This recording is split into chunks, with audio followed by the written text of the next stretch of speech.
everyone. So welcome back to the channel. We have one of the biggest Metazoo competitive players in the world right now with us. If you don't know, he just went to the Dallas-Fort Worth Collecticon and was in the top 3, actually number 2 to be exact. So one of the biggest Metazoo players in the world. So I had the luxury of spending some time with him today for a short video. So welcome Poke Khai to the channel. All right, so I thank you for that.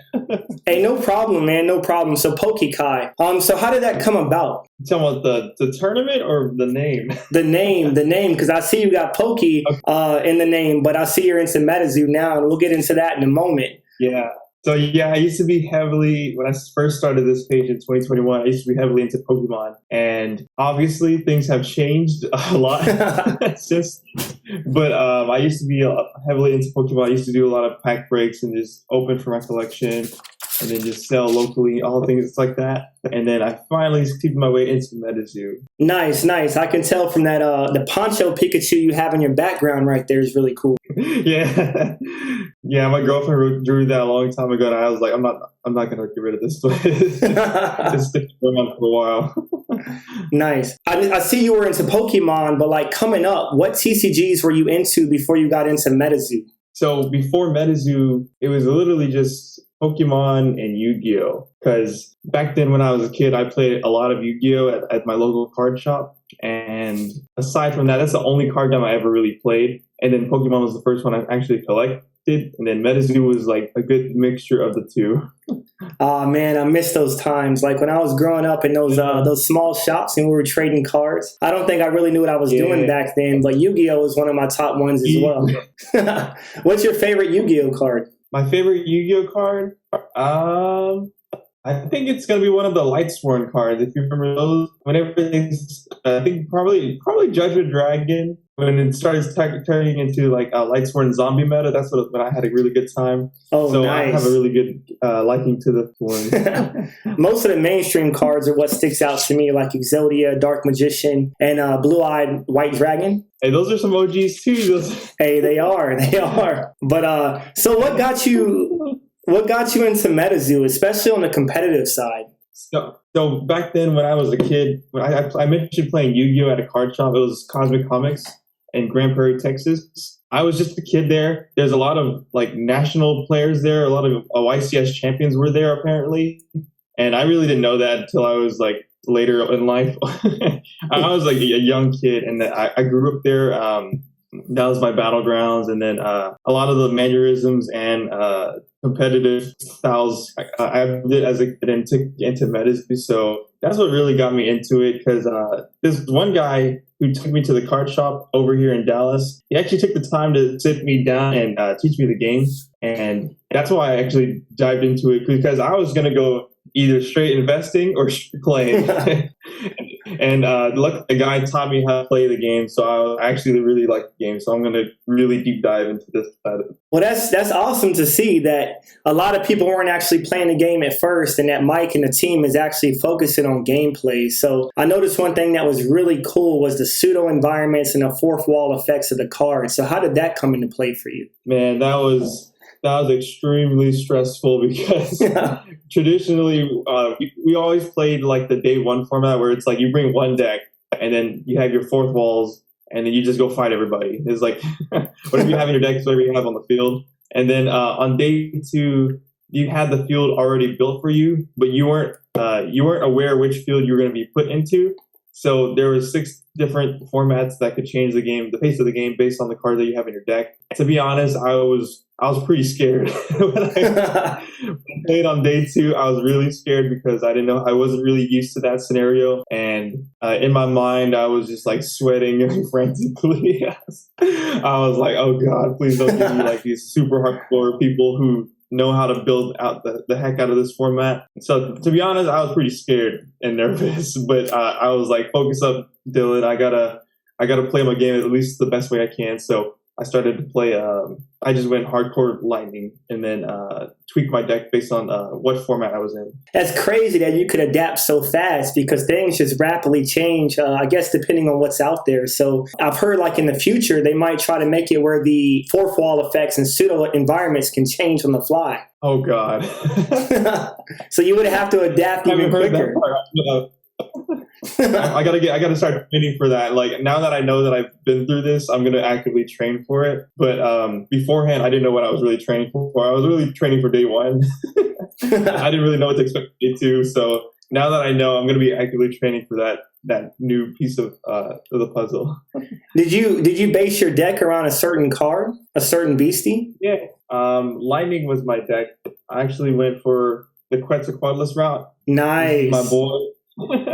This is the star MVP of the weekend. So I actually started when I first played in a Metazoo tournament. It was in Houston Collecticon. It was my buddy. I was like, "Hey man, you have a deck I can borrow?"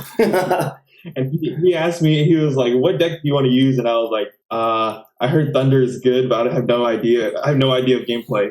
So I was taught once, but that's not enough to play in a competitive format. And then I was like, "Can I borrow your Kretz deck?" And then he gave me a Kretz deck, and then I had a bunch of cards that were just lightning based. It was an awful deck. But the people I played, they actually taught me the game while we were playing in a competitive scene. Yeah. So they weren't to kill me. They're there to teach me while still beating me at the same time. So I was like, okay, I can respect that. And then I took with all that to day two of Houston, and then actually used all my old Yugioh knowledge and all the knowledge I learned from day one, and then threw it to day two, and I actually ended up getting top 8 that weekend. That's crazy. It was a really crappy deck, but we did it. So once you made it to the top 10, how did that feel? Like making it that far, because there was like 332 participants. So making it to the top 10, how did you feel? Like it just started to get real, didn't it? Actually, yeah, that's a good question because so my actual goal was to make top 8 because I know that the prize pool was $10,000. That's what I really needed to like jumpstart my business. But then I started winning a lot. So I started as soon as I got to round 2 to 3, I was like, or 2-0, 3-0, and I was like, I started rewiring my brain. Like literally, you could see my momentum change during those 2 rounds. I was like, I'm already at the top 8 level. I can go for top 2. So that's why I started rewiring myself to be like, I can do this. But again, I was so nervous because obviously everyone who's winning is literally the top of their bracket. And I was like, I don't care what they are. I'm going to make it to top 2 now. There were some serious players out there. So when you made it from the top 8 down to the top 3, how did your mindset change at that point where you're really in the top 3? Oh, it was like, so I take a lot of inspiration from movies. So like, you know how in the Avengers, they're like, whatever it takes, like Captain America, yeah, like Black Widow. It's like, whatever it takes. And that's why I just kept telling myself, I was like, whatever it takes to win, whatever it takes to win without being such a, a bad player, but like as much good as I can, whatever it takes to win. So when you came down to the final two with Mr. Easton Evans, right? That's his name? Yeah. So how close was that game between the two of you? So I watched the recap once or twice, like pieces of it. So it got to there's the best 2 out of 3, and he took game 1. And I took game 2, and then in the end, he took game 3. That was close. So it was pretty close. He had it in the bag, though. The much respect to Easton. He's a well-decorated player, and he's like one of the best, and he proved it, and I'm so glad that he took it. But I want to run it back, and I wish I got to play it out more.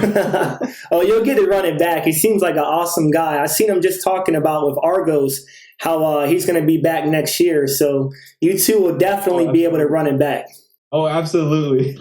Are you going to be jumping into the tournament next year? I heard it's going to be a lot bigger stakes. Oh, as soon as the tournament ended, I gave myself like 2 or 3 rest days to like just decompress and absorb whatever just happened that weekend. And then as soon as I heard that information about next year, I jumped into practicing again because I was like, I kind of craved this kind of like competitive scene, and I wanted to get.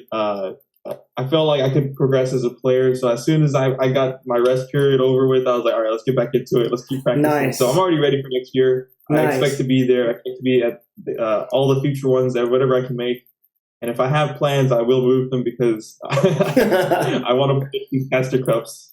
Hey, man, I'm so jealous. I'm so jealous. I wish I could go there as well, man. Being overseas is tough, but watching y'all from afar is just I know, awesome. we'll take care of you, though. Trust me. Hey, I appreciate it, man. So we all know that you love Metazoo now, but what is the collection like? What is your prized possession in your Metazoo collection? Ooh, I don't collect much personally. Like everything I always get, I always get like, so I try to get 3 of everything. Yeah. Like, 1 to open, 1 to hold, and 1 to flip. And then usually I get more to flip to cover the cost, whatever. But this is one of the times where in my collection where I'm like proud of this card. Let me show you. So let me show you. Let me base it off of this first. So I got these Collecticon caster packs. Nice. For my tournament, I got 25 player and then 50 the Collecticon. So I traded a fair amount of my packs that I won from the tournament for my Grail card, and it's right here. This is what is that?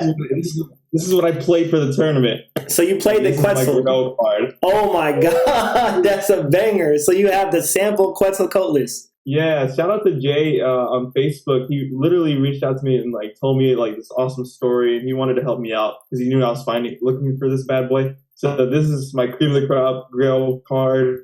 I'm gonna get graded and taken care of. Dude, that's my collection. I don't really own too much. That's a beautiful card, man. A Samplequetzal. So that was the major card that pretty much won that competition, right? Between you and Easton was the Quetzal Kotalis, and you got a sample now. Yeah. After that weekend, I was like, this is the real prize that I always wanted ever since like playing Metazoo. So I was like, I can convert my prizes into another prize. So I was like, I'll definitely do that. Well, congrats on that, man. That's a beautiful card right there. Thank you, brother.